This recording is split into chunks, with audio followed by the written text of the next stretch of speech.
Hey, Ray DelVecchio here from websiteprofitcourse.com. Today we're going to discuss local SEO strategy. I want to go through what it takes to get more leads and traffic from Google search, and it really starts with a few fundamentals. There's three pillars that you got to focus on.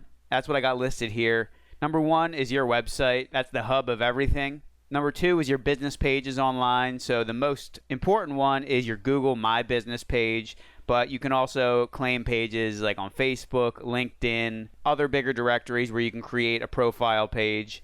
And the last one here is links and citations. These are arguably the hardest to get because outside of the ones that you get from your business pages, you need to interact with somebody else and have a real relationship with somebody in order to claim those links. So let's dig into each of these. And the first thing that you want to know is that as a local business, the most important part of your business is having consistency between your business name, your address, and your phone number. And that is known as your NAP. It's an acronym that you're going to see thrown around a lot in the SEO world. Now, with a local business, you're either going to have a physical address that people can meet you at, or you're going to be a service area business. In my experience, I deal with home service contractors.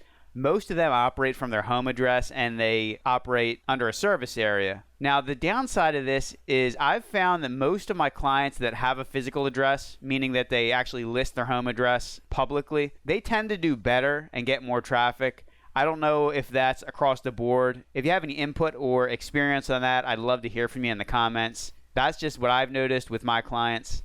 I have a few of my clients that have wanted to open up multiple locations by using the address of maybe their salespeople or somebody that works for them. A good rule of thumb is that you're going to need a unique phone number for each location, and I think a good example of this is a big corporate company like Starbucks. Obviously, they're a nationwide company, but they operate locally and they have location pages on their website. So that's a good feature to have if you operate under multiple locations. Have a page for each location, and obviously each of those locations, you're going to have the same business name, but the address and the phone number will be unique. Let's take a look at the Google My Business page for one of my clients. Google My Business is what allows you to show up in the map results, and obviously that's a very location dependent thing. If somebody is searching in a specific town, Google is going to emphasize the businesses that are within, say a couple mile radius. They may use factors such as the person's IP address if they don't include the town in the Google search. They're going to try and figure out where you're located to show you the most relevant results. So they show you how often that you show up here. The discovery is people searching your business profile for category, product, or service. The direct searches are people that are searching either for your business name or your address. So those are people that know you. You can see here that 93% of the searches come from discovery, people that don't know about the company, but they're searching for that service or the product. If we scroll down here, they show you how often you're appearing on maps and search. But the cool thing that they do show you here is they track how many people click through to your website from the map listing, how many people request directions if you have a physical location, and also how many people call you directly from the listing. So you're going to have a handful of people that don't even click through to the website, they just immediately want to contact you. And this goes to show you how important it is. My client here has 51 calls just from their Google business listing. That doesn't include people on the website. And that's something that we track through the website. If somebody clicks on the phone number or submits a contact form, we know exactly how many people are getting in touch with them, which gives you a rough idea of how many leads they're getting from their online presence. And then at the bottom of this page, they show you the days of the week where people are calling you. Down here, they show you the number of photo views that you get. So one thing that I like to do is I tell all my clients to just text me photos, however they can get me photos, even if they just post them to their Facebook page. I can grab them from there. I put them on the Google My Business page. I'm a lot less selective when it comes to posting photos to Google My Business. I want to just keep the Google My Business profile as active as possible with photos. I may take a photo and create a little post, which is almost like a social media post on Google My Business. Whatever it takes to keep their profile active. And you can see here that we're getting 835% more views than other similar businesses. So this is something that most companies don't do. They might set up the profile and then just leave it. This is why it's important for you as a freelancer or a digital agency to work with your clients and make sure that you're putting your best foot forward between your business profiles and your website. And then obviously with Google Maps, people can leave reviews. So this is where you can manage your reviews. Unfortunately, you can't delete any reviews. I have seen some competitors leave bad reviews, but what you can do is respond to them. So if you get any negative reviews on here, 1-star reviews, you want to have a response plan that is not too emotional. You don't want to completely call somebody out. You want to explain the situation. That way, if anybody is reading the reviews on Google Maps, they can get an idea of what happened with that situation. And on the flip side, you have to encourage people to leave 5-star reviews. Most people are not going to leave reviews. The people that are most driven are those who feel like they got slighted in some way.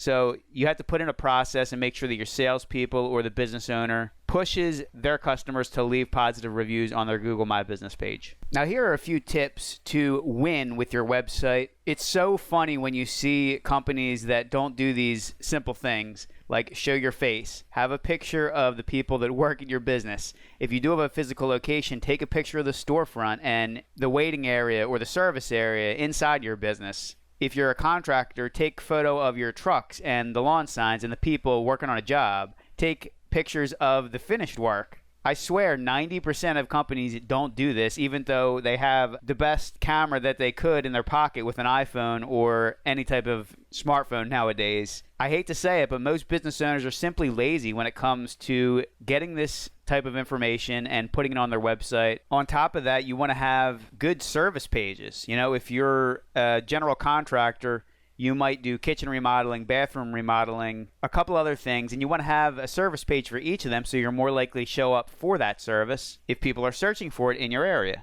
Usually most copywriting that you see on websites is super generic. I see the same thing with about pages. People will say, we're a family company. We've been in business for 25 years. Well, how about you share the story of your company? Talk about the people who started the company. Maybe it's your, grandparents or your parents. What was their situation? Were they immigrants? Were they poor? Did they sacrifice to build the company and build their family? You want to share that information so you can connect with people on a personal level. And I think that my best client, he kind of treats the website almost like a sales page. I didn't make that connection until I started doing online business and creating sales pages where I had to sell people through the sales page. I wasn't having a one-on-one connection with them the same way that you would with a local business. But he likes putting everything on that homepage: videos, faces of people that work for them, testimonials, the manufacturers that they use, the materials that they use, like pretty much anything that you can think of to win somebody over and to overcome any sales objections or just trust objections. That's what you want to put on the website. And lastly, something that's a little bit more technical is the local business schema. Let me show you what this is. So as a local business, you have certain information that is standardized that pretty much every local business needs. This local business schema is what you embed into your website to display that information. So you can see some of the properties here include the currencies accepted, opening hours, payments accepted, price range, obviously your address, aggregate rating, areas served. And then if we scroll down here, they're going to show you the categories of local businesses that they let you set your business as. So they got animal shelter, automotive business, dentist, financial service, food establishment, library, a bunch of others. So what I recommend that you do is if you just do a search for local business schema generator, you can see that pops up as a suggestion here. You can input all your information through a form like this, and it's going to output a piece of JSON code, which is just a little script that you have to embed into your website. Then you can test it with Google. They're going to show you whether or not your information is displaying correctly. But if you have this information and you take this step, you're going to be a step above the websites and local businesses that don't have either a Google My Business page or this embedded within their website. The final thing that I want to touch on is links and citations. And like I mentioned, this is the hardest thing to get because you don't have full control over where you get these links or citations, or you have to pay for them. So I'm going to give you a couple examples here. This is an organization called Fulfill, which has to do with feeding America. This is specific to New Jersey. You can see in the logo here that they mention Monmouth and Ocean County. You can become a sponsor. So you may need to sponsor local companies. If you do that, they often put their sponsors on a web page like this. And this is how you can get a link from a local community, nonprofit or organization, association.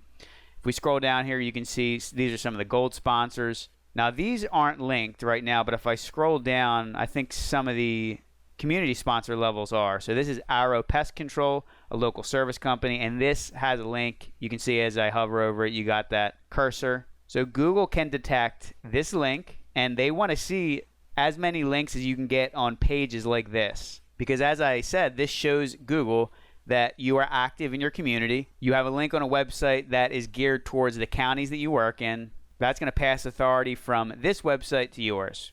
The next example here is a similar one. This is an organization called George's Helping Hand. If we scroll down here, they have their list of sponsors. The next example here is a chamber of commerce. So you might be a member of a business organization. Those business organizations have directories online. So I'm looking at the home and garden section from one of these, and they have 9 results here. And you can see both links to the website. So this is lawndoctor.com, which I think is a bigger company, and they do franchises. A couple of these don't have links, but this is what a citation is. It's just a reference of what we talked about before, your NAP, your name, your address, and your phone number. So Google's going to know that that's your business because that's your identifying information. And the final example that I have here is for a manufacturer directory.